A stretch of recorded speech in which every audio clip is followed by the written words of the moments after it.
You're looking good.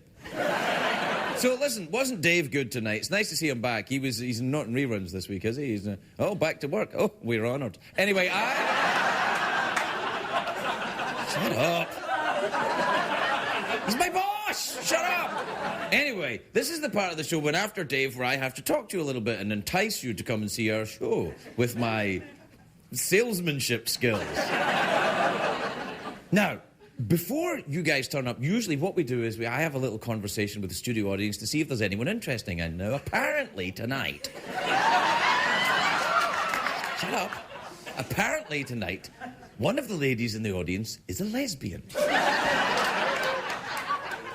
Now, I wanted to talk to her about that, but I'm not allowed to.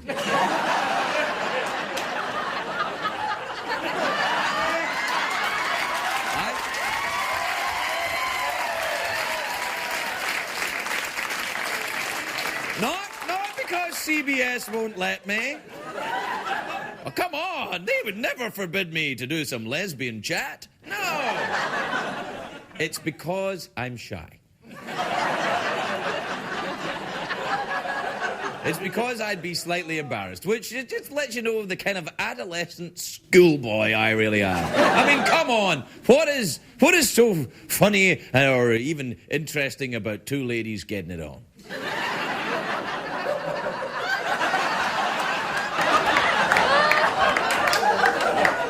I've never understood the why it's so great, but it just is. So, come back and watch the show tonight because it's the big lesbian show tonight.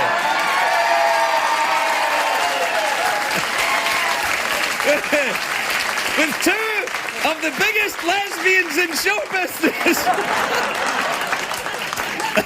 Kathy Griffin and Carl Bernstein are here.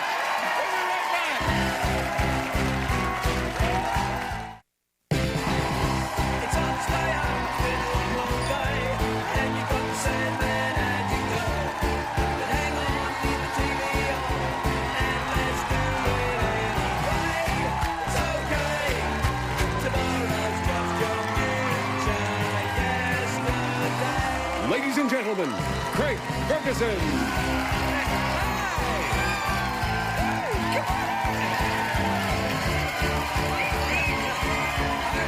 Los Angeles, California. Welcome to the Late Late Show. I am your host, TV's Craig Ferguson. Please. Okay. Please. Thank you. All right. Thank you. Please follow the international sign for stop your phony applause. But Craig, isn't that the international sign for I'm a gay pony? It's also that one. It is a great day for America, everybody. I tell you who it's not a great day for, the 84-year-old Alaskan Senator Ted Stevens. Today he was convicted of all the corruption charges. Hey, what's this, married with children? Knock it off. He's been convicted, though. Now Alaska is not just famous for hockey moms, they've got prison grandpas as well.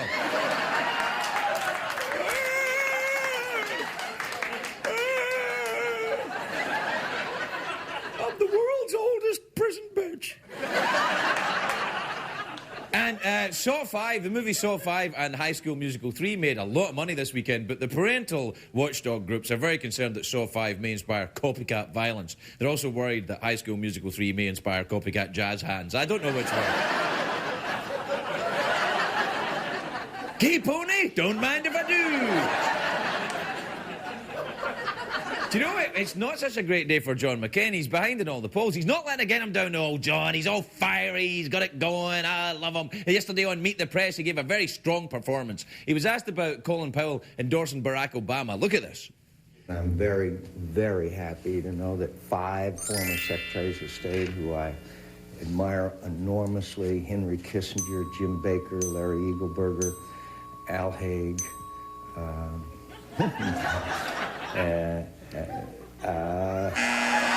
Baker, Henry Kissinger, Al Haig, Larry Eagleburger, and one other. All right. Come on, knock it off. out of 5. That's a solid B. Yeah, John's better in front of the crowd. When he gets out there and feels the energy, he gets very excited. But when he gets going, his delivery reminds me of other things. Take a look at this. How about Sarah Palin last night, huh? How about her? Huh? How about the job she did? Huh?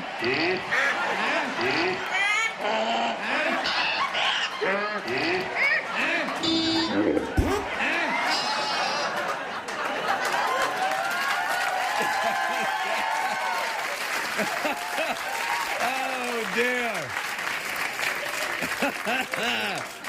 Oh, well, it made me laugh anyway. Hey, listen, today in Alaska, in the Anchorage Daily News, Alaska's largest newspaper today, guess who they endorsed? Barack Obama. I know. It's kind of like, there it is right there. Hey, knock it off. That's another newspaper Sarah Palin will never read. But she's everywhere right now, though, Sarah Palin. Everywhere. There was a strip club in Las Vegas was holding a Sarah Palin lookalike contest. Really, they really had it. The strippers are lining up. You show it. Look, there. Look, that's really it. I know. Forget November 4th. I'm pulling my lever tonight.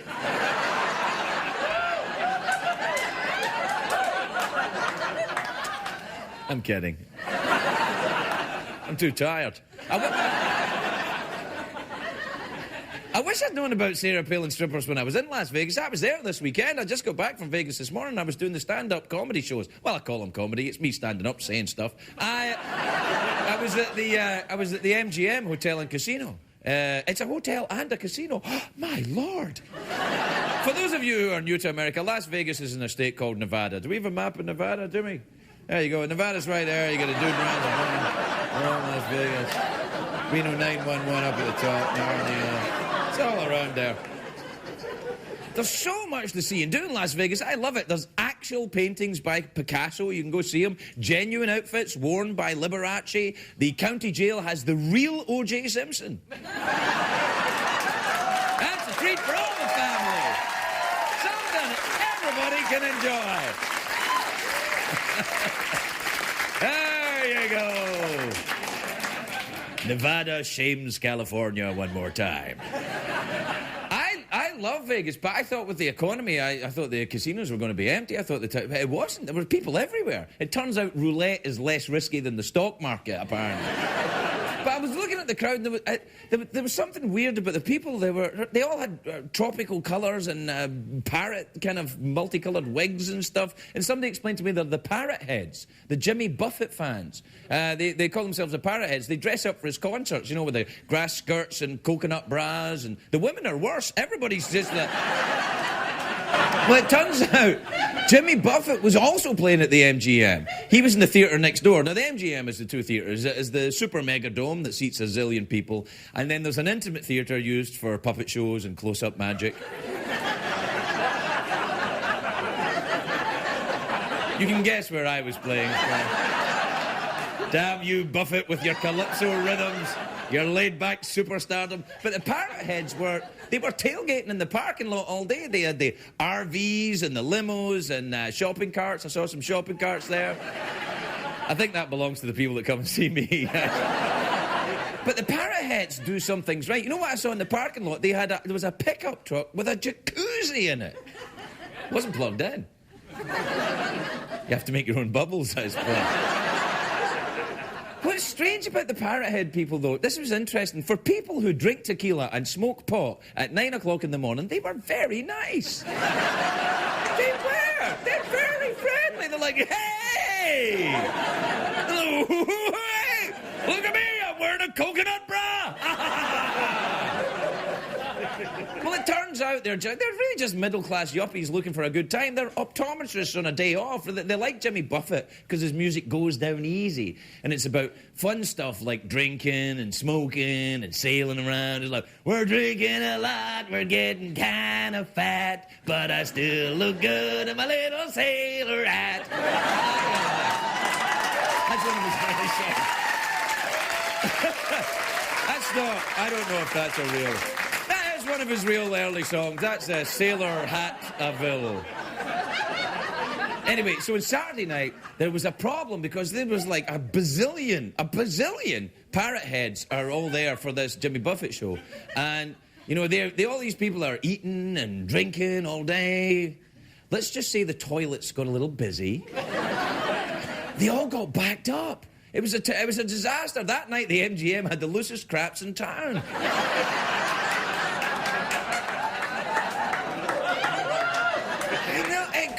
It caused an enormous brouhaha. I'm just telling you what happened. It was nobody's fault. It just happened. Apparently, the smell was preventing people from enjoying the Jimmy Buffett concert and having a good time. And I'm thinking, what kind of a drunk are you? You get distracted by a bad smell? Back when I was drinking, you could have put me next to John McCain's diaper genie. I'd have been like,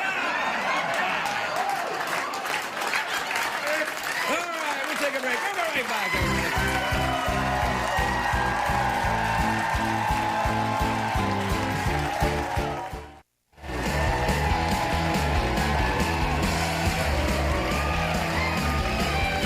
Welcome back, everybody. Welcome back.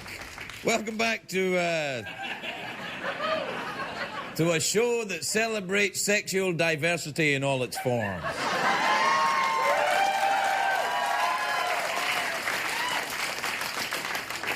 I don't want to single lesbians out as my favourites. That doesn't seem to be right. We celebrate all sexuality here by having me giggle at it. It's the best I can do. I'm sorry. I'm a 10-year-old boy trapped in an old geezer. Anyway, I can't be mucking around talking about sexiness. Do we have time for an email, do we? Time to answer an email. Yeah, there you go. There you go.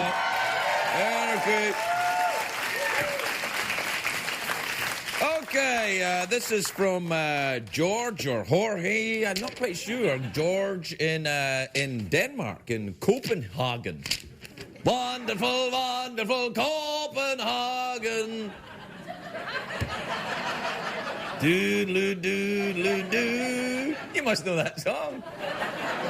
They sing it all the time in Copenhagen. Hey, that, in Copenhagen, or Copenhagen, depending on how pretentious you are, Copenhagen, it's a seafaring city, it's a port. And in the port, they have a little rock, and on that rock is a little mermaid, very famous little mermaid, statue on that rock. And that little mermaid is a little lesbian mermaid. Did you know that? Isn't that lovely? What an amazing coincidence. Anyway, Georgie says, Dear Craig, when I talk about your show with friends, acquaintances, no one knows about you. Oh, thanks. Why do I feel I am the only person watching your show in Denmark?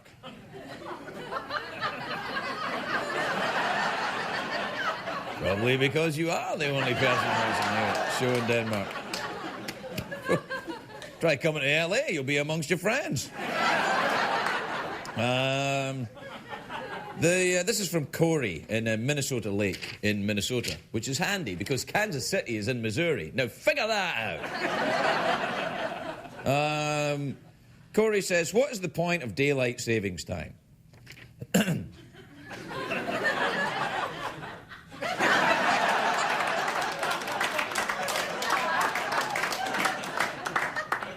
don't know.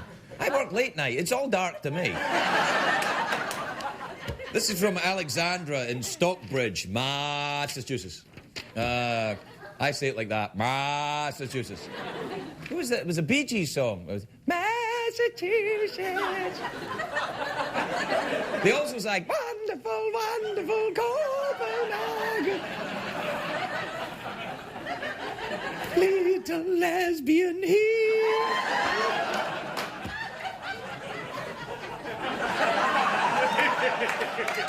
I'm sorry.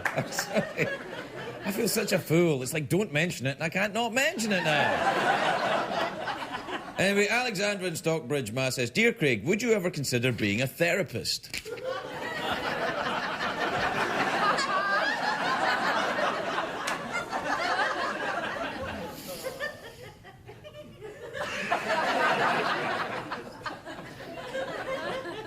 No. No, I don't think think I'd be good at being a therapist because you have to listen. It's like being in a relationship. I can fake the face, though. You're right. You're right, honey. Jeez. Oh, sorry, I didn't mean to call you honey. I'd be bad at it. I'd want to hear all about the dirty dreams. See, I think I would quite like to be a therapist, actually. All right, we'll be right back, everybody. We have to take a break.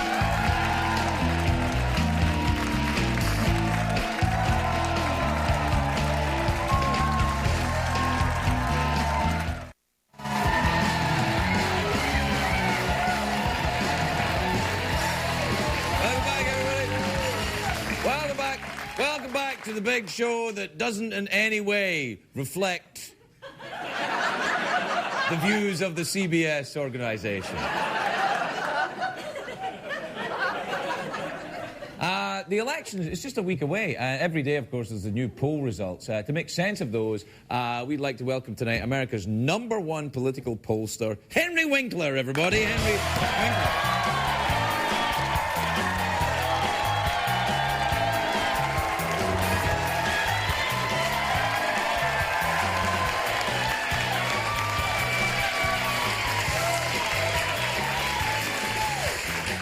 Lovely to see you. I'm so happy to be here. It's very nice to see you. Now, listen, I know you as a successful actor, you're a producer, you're a songwriter, you enjoy Jimmy Buffett's music, but what made you become a political pollster? Well, you know, our political process is a cesspool of special interest money. I just want to grab as much as I can. I always wondered with the pollsters, who do you decide to survey? Oh, well, see, I randomly go through the phone book and then I start calling people the same way you get dates. That's all right, it's true. That's all right. All right, come on. So what do you do when you call, what do you ask someone when you call them up? What do you do? All right, I start with very simple questions. Okay.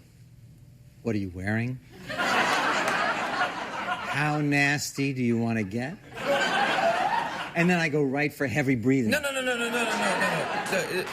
When you do the survey, Henry. Oh, when I'm working. When you're working, yeah. I go straight to the heavy breathing. All right. Now, the polls always have a 3% margin of error. That's a lot of room for mistakes. A 3% error is not really major in a poll. I'll tell you where it really is a big mistake, and that's in circumcision. Hey. And I've learned the hard way. Okay. You all right there? Now, some people don't always vote with one party. Who are these swing voters? Swing voters are lovely Americans who happen to get it on with other people's wives. No.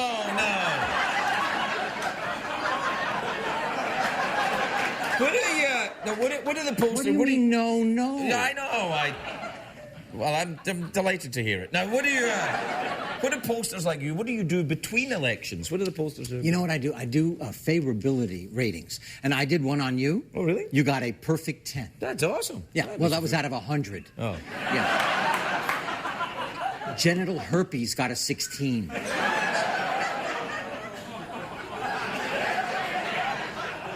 It's pretty popular, genital herpes.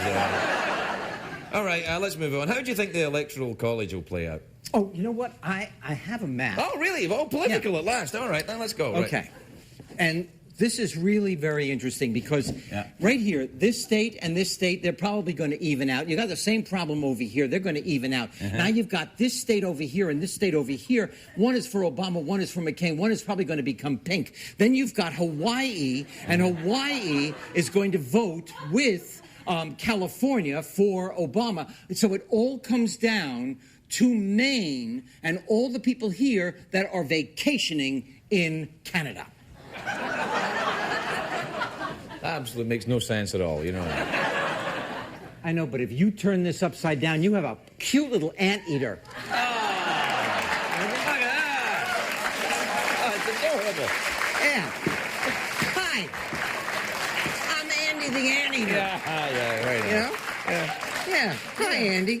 You have any ants? No. Hey, no, knock it off. Now, do you have a prediction for Election Day then? I do. All right. Okay, let's hear it. This is my prediction. Okay. I predict that Obama is going to win, and the only reason that he won't is if McCain wins. But the fact of the matter... No. But there's a very good possibility that he won't, but he might, and vice versa. So you don't know exactly who's going to win until they win, at which time I will tell you when I know. Henry Winkler, everybody.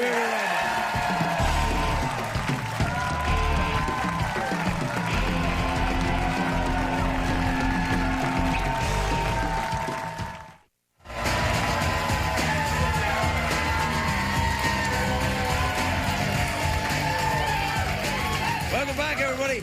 I got a little schmutz on my shoulder, and everyone during the commercial break, they're like, "Quick, get the schmutz off." I'm like, "It's all right." They said, "How did you get there?" I said, "I think I inadvertently brushed past a lesbian."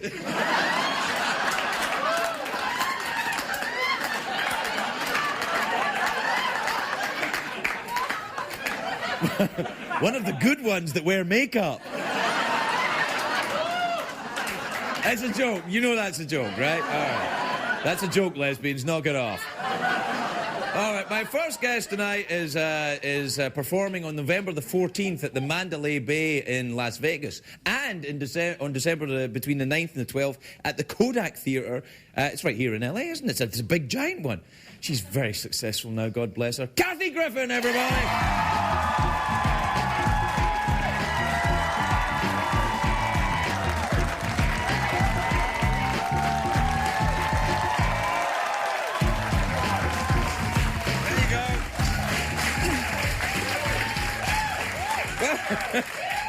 Nice to see you, Kathy.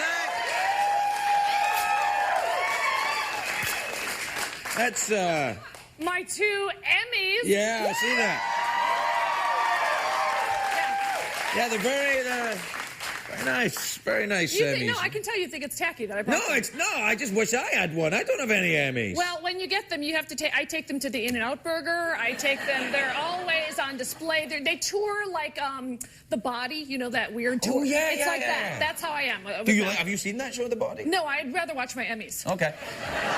Can I pick it up? You can do whatever you want with Well, them. actually, I gave one to Mariska Hargitay once. Why? You should have kept it. No, they would have known because I'm not in that detective show that she's in. Shoot. She was very nice. She said thank you and then made a speech and didn't even mention me. That is so rude. Isn't I that promise to mention you if I win again next year. Yo, I'm sure you will. You win every year now, don't you? You're like that. This is great. Now, you It's know, like, isn't it good? I know. Yeah, And you can impale people. Yeah, it's which I actually know the your feeling people. of... Your people has a history of impaling. Ooh, that's what we do. Yeah, exactly. Should I put them over here? Whatever you want. I want to put them wherever I will annoy the director most of all. Yeah, where they're in the way. Yeah, there you go. I'll put them about I move them around my house quite a bit. Yeah, do you really? Oh, yeah. Why? Now, because I need every single person to know that I have them. I used to have them in the living room, and then I was like, screw that. So now I put them right when you open the door. You could almost...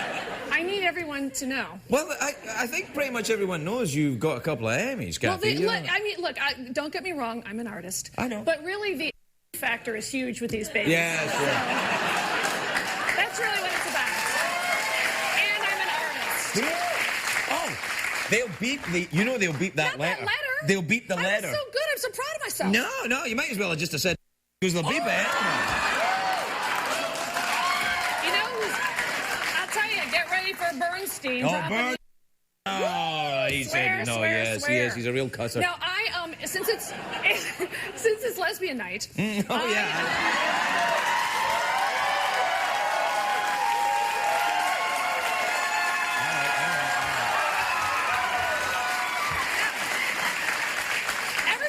Lesbians. Hey, if you don't like lesbians, go and join Al Qaeda. That's what I say. Exactly. Yeah. You're either with us or exactly. Yeah. So I actually would be a lot more comfortable if Sarah Palin was a lesbian. She might be. Oh, from your mouth to God's ears. Because I'll tell you something. You know who could turn this country around in a matter of days is Susie Orman. And hear me out. Orman 012, because I am telling you, all you need is a financial, good, sturdy lesbian to turn this country around in days. And wait. Didn't the Democrats have something along that line and decide against it? Lesbian light. Okay, but right, I mean, Susie's committed, and I'm telling you, there's nothing she doesn't know. So I say McCain, Orman, and then I would vote for them. But as it is now, no, I'm going Obama. Ari, is that where you're going? Of course, I'm going with the Obama. I thought you would. Of course, I am. Yeah. Even my mom was going to vote for Obama, and she watches the O'Reilly Factor.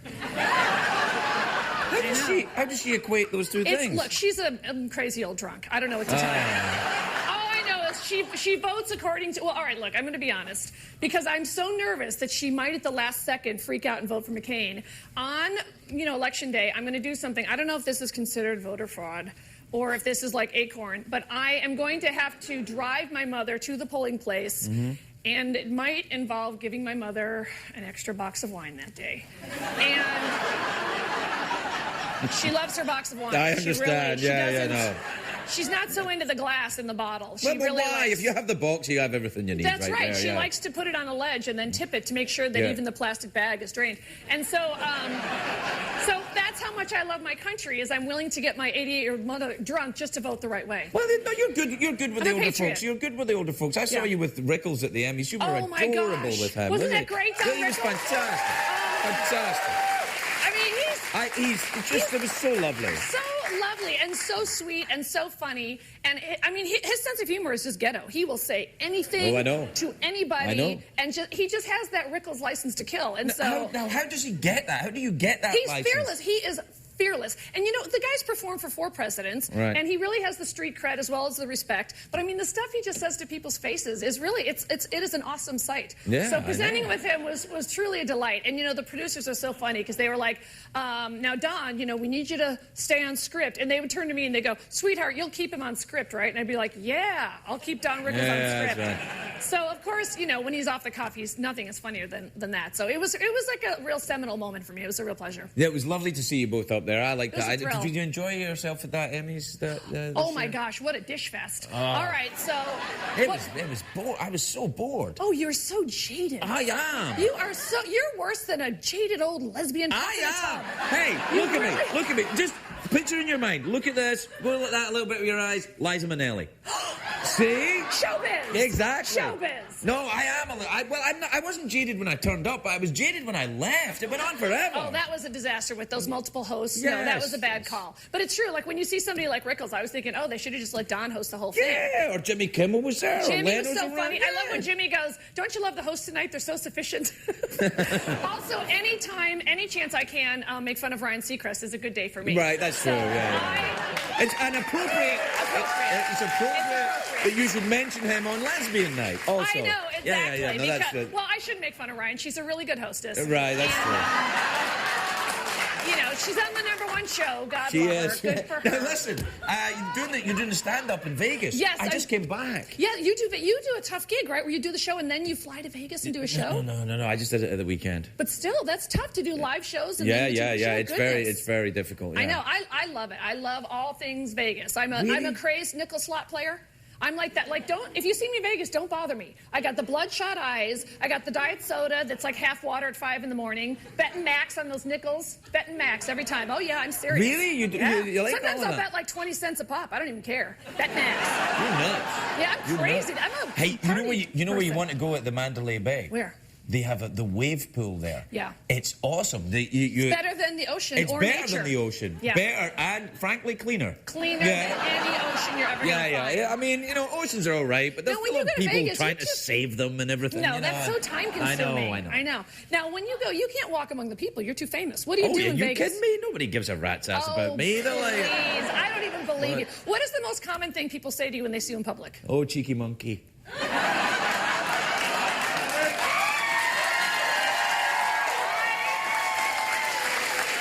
Is that, because you're a very sexy guy, is that code for here's my key? Because that sounds like a code. I really hope not. Because sometimes people approach you, and if that's code, I'm like, oh no. I mean, not from a lesbian. That's a pointless. That's a waste of. They like you, but they don't like you. They don't like me that much. Not that way. No. They don't invite me to the room. They're too busy. They're saving the world one lesbian at a time. I am telling you. They're up to something that doesn't include me. That's for sure.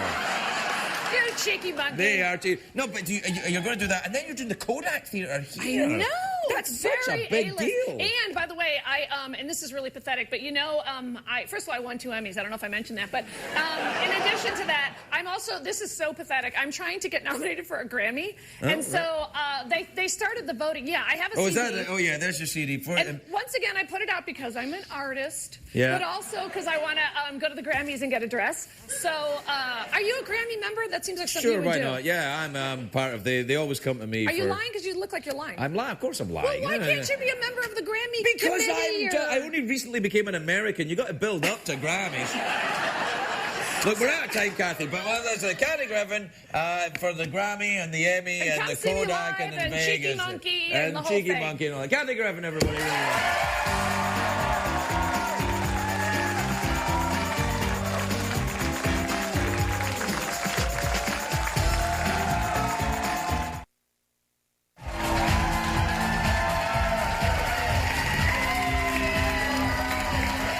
Welcome back, everybody.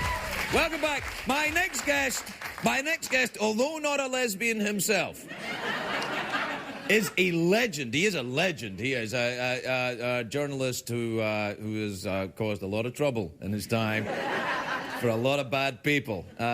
He's now the political analyst for CNN. Please welcome the legend that is Carl Bernstein, everybody.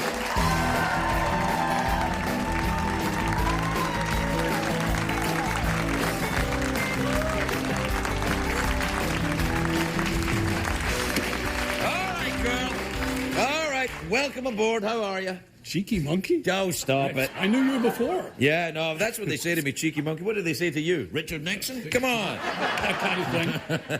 Deep throat? What's next? Tell me about the campaign. How's it going? What is your take on it this time around? Is it different? People say it's a very dirty campaign, is it? I think the people of the country are saying to the candidates, fix it.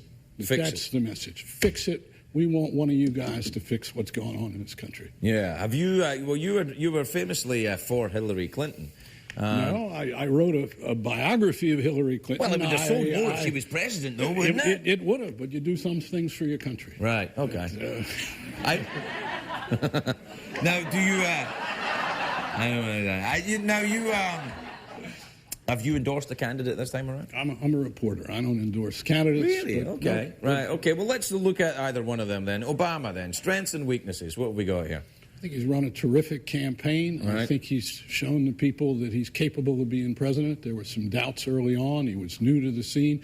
I think John McCain, who I really got to know in 2000, has shown himself to be a very different candidate than he was then. Well, you were very complimentary about John McCain. I was in 2000, yeah. but I think he's abandoned the principles of his campaign in 2000, and that's probably why he's in the difficulty he's in. Now, in what way has he abandoned his campaign? I can't. The campaign of 2000 was built about being a really independent spirit in American politics. Right. The maverick thing. And now he's really become a captive of the right wing of his party and its agenda, and it shows, particularly through the pick of Sarah Palin. I was going to ask you about that. So you're not impressed with the Sarah Palin choice then? Well, I don't think it's helping him. Right. Well, I don't think anyone would argue with that right now, would they? I mean, well, look, here's the thing about Sarah Palin. He has said, look, duty, honor, country first. Right. And yet you have to ask yourself, was that really putting your country first to have somebody run as your vice presidential candidate who's manifestly unqualified to be the president of the United States? Is she? I mean, people I say think that. From every... You know, we can only judge by what we see. Right. And on that, I think that most of the people of the country think the evidence is in. And that's what What about Biden? You think he's up to much? Is he? He's fun to watch. Yeah. He's certainly entertaining. He's kind of like a kind of blue stand-up, isn't he? He's like he's a very substantive guy. He's respected by his fellow senators. Right. And he's famous for one-liners that he shouldn't say. Yeah, exactly. That's what I'm saying. It's like watching Dave Attell in a comedy club. You're like, oh, you can't say that. But he's solid. He's solid on knowing the world. Yeah, he knows what he's doing. I think even though you haven't endorsed anyone, Carl, I'm beginning to see a trend in your discussion. Yeah. What about, given that, of course, that you yourself are totally neutral in every regard. Absolutely. What about the press coverage? The Republicans are always banging on that the press is anti-McCain. Do you think there's some validity in that? No. I think the same thing. Hillary Clinton said that the press was anti-Hillary early in the campaign. I think that what the press does is it tries to find out who these people are. And in so doing it and looking at their records, when they get skewered, they don't like it. When Obama has... Look at the video of the Reverend Wright. That has been the most damaging thing to come out in the campaign, played over and over and over and over. Right. We didn't hear a lot from Republicans then complaining about the press when we played that video over. But there are news outlets. I mean, you get CNN. Actually, I watch CNN and I can see no real bias in that. We're all over the lot. How could you? But I can look at MSNBC and say there's clearly a liberal bias here. You can look at Fox News and say, well, this is certainly not. It is what nobody it is. here's voting Obama. It's there's definitely Geraldo. Really? Well, there you go, President Obama. But that's the.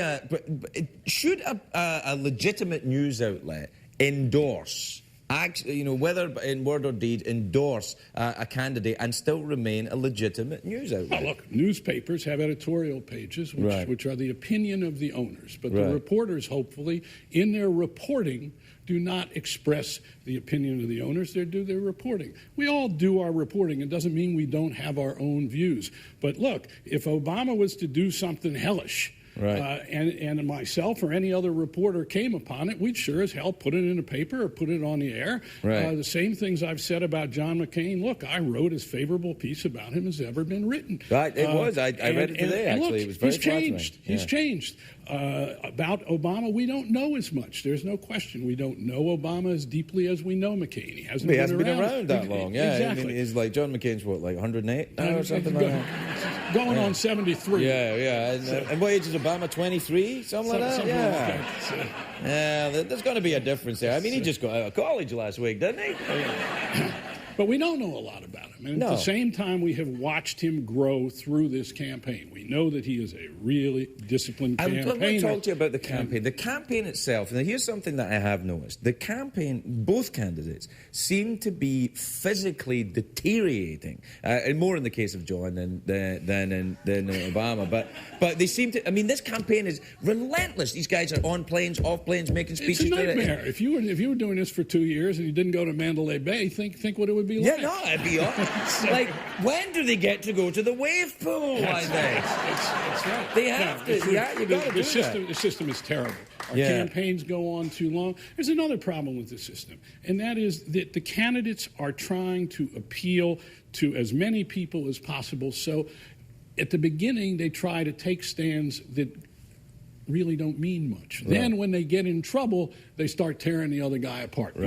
You saw it with Hillary. When she got into trouble, she started tearing Obama apart. Right. You've seen it with McCain. When he got into trouble, he started tearing Obama apart. Obama has had the luxury of, because he has been succeeding, of not having to tear the other guy up, and it's made him look better. Well, we'll see how it goes. It's not long ago now. It's always lovely to talk to you, Carl. Carl Bernstein, everybody. We're right now.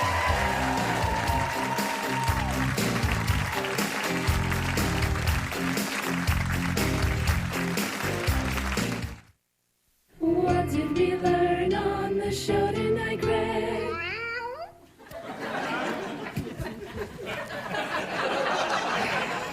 You know, something's been troubling me. I tell you what it is. It's the run-up to the election. There's so much talk about politics on the show. I find myself, you know, every time you have a discussion, you think, oh, people are going to, I'm going one way and I'm trying to endorse a candidate that way, or I'm going another way to endorse a candidate. And I thought, look, why don't I just come flat out and say who I'm in favour of, and then there'll be no discussion about it. So here it is. I'm in favour of lesbians.